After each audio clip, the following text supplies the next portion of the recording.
Today is the 12th of December 2021, a Sunday. We've gathered together to practice the Dhamma. And we can speak about the Dhamma of virtue, the Dhamma of collectedness, the Dhamma of wisdom. These are various Dhammas. So in our lives, in the world, we have virtue, goodness, and this quality of assistance, of helping one another. It's something that we need in our lives to practice to speak the truth, to speak that which is useful, to speak sweet words, to speak in a way that's helpful, to speak in a way that's timely and useful. And we give up our sense of selfishness such that we can live together. And even though we may have different views, different opinions, different minds, then we still practice to live together with harmony, not to harm or fight one another. This is something important.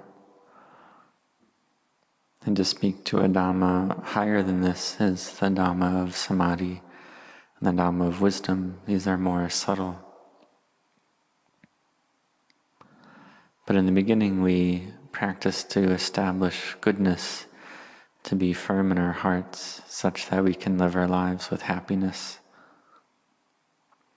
And it's normal that in the course of our Dhamma practice that sometimes we'll have liking, sometimes we'll have disliking. Our mind won't have samadhi, and we'll have harming and ill will and anger. And sometimes we're angry with others, sometimes we're angry with ourselves. Sometimes if we can't do something good, we can't do a certain act of merit or good, wholesome act, we may be angry with ourselves, and this is incorrect. Or we may be angry, have ill will to others, and this is incorrect as well. Because this quality of ill will damages our samadhi such that samadhi doesn't arise. And with kama chanda, with sense desire, for instance, liking, having attraction towards the physical form of oneself or another, this is a cause for samadhi not to arise as well. So we have to train our hearts and minds, train it so that samadhi can be deeper.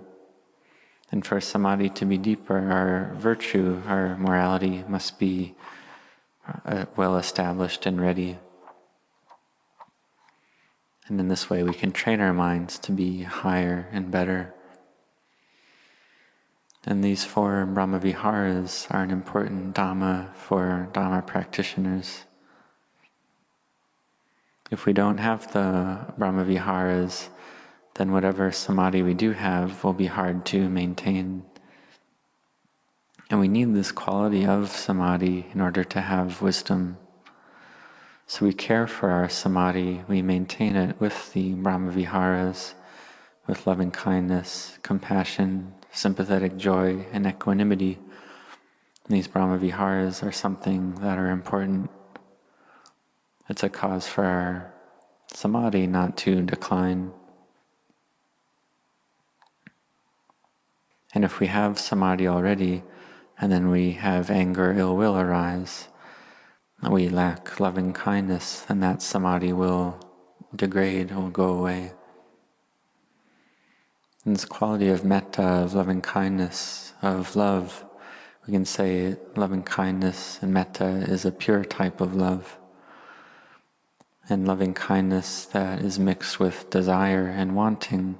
This desire and wanting is one of the hindrances that obstructs samadhi. So we practice to have loving kindness, to have metta with no desire, no wish to gain anything, but with a mind that's pure.